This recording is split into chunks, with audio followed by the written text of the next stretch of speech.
The truth bell rang at 6 a.m. It always rang once, not to wake us up, but to warn us. That sound meant the filters were active. I opened my eyes immediately, not because I was afraid of oversleeping, but because lying while unconscious was still considered lying. They said dreams could lie. They said thoughts could lie. And this city had no tolerance for either. Above my bed, the ceiling light shifted from soft grey to sterile white as the Verity Grid came online. The air hummed faintly.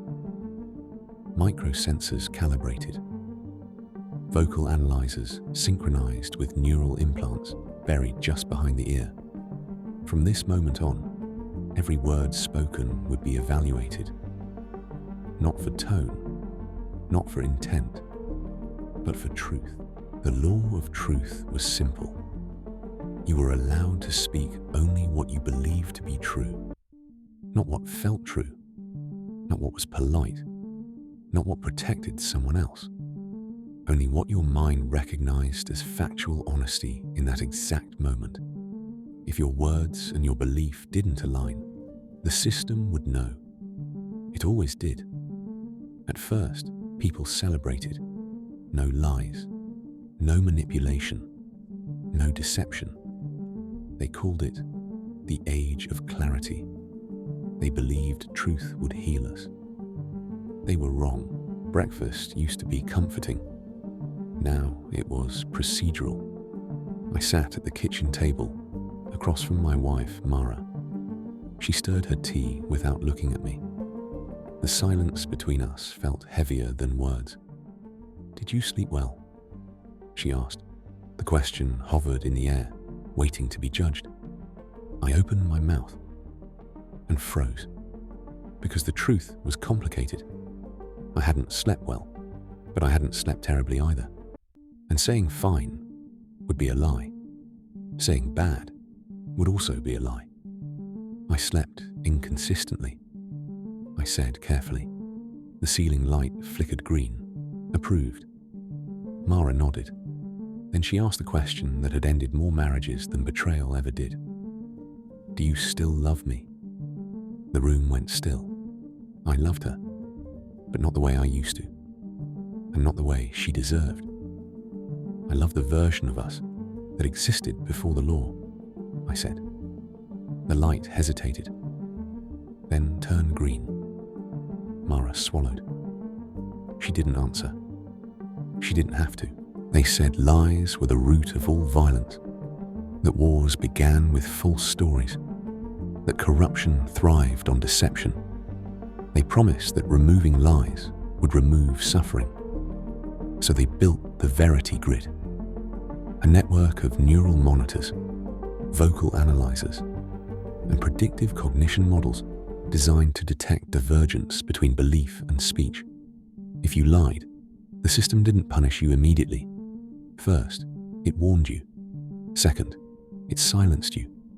Third, it corrected you. No one ever explained what correction meant. You didn't come back the same afterward. Outside, the city felt stripped bare. People spoke less now. When they did speak, their words were heavy, precise, surgical. "How were you?" No longer existed. "How was your day?" Disappeared, because truth doesn't always want to be heard.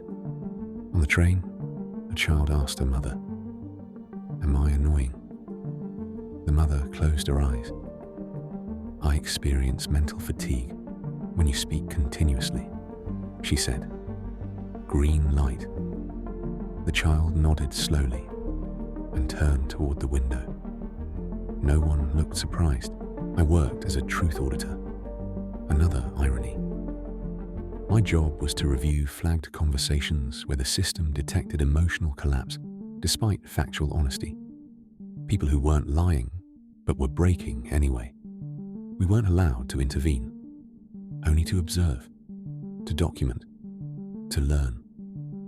The first case that morning was a teacher. A student had asked if hard work always paid off. She answered honestly, "No." The student stopped trying after that. Truth can be accurate and still destructive. The law didn't care. At 9:17 a.m., the city froze. Not physically, emotionally. The Verity Grid issued a system-wide alert. Mandatory honesty. Checkpoint, this was new. A city-wide compliance test. Every screen lit up. One question appeared. Are you happy? My heart raced, because happiness wasn't a fact. It was a moving target. I am functional, I said. Green light. Around me, lights flashed. Green, yellow, red. Silencing fields activated. The city felt colder. She stood on a bench in the central plaza. No microphone, no screen. Just her voice. I don't know if I'm telling the truth, she said. The lights above her flickered. I don't know what I believe anymore. The system hesitated. Truth required belief, but she was being honest about uncertainty. I lie when I pretend certainty, she said, and I lie when I pretend confidence. The Verity Grid stalled. For the first time, it didn't know what to do. Security moved in, but people were already listening, thinking, questioning. That afternoon, reports flooded in. Couples dissolving in minutes. Parents confessing resentment. Friends admitting indifference. Truth didn't make us kinder. It made us raw. And raw things break easily. That night, Mara sat across from me again.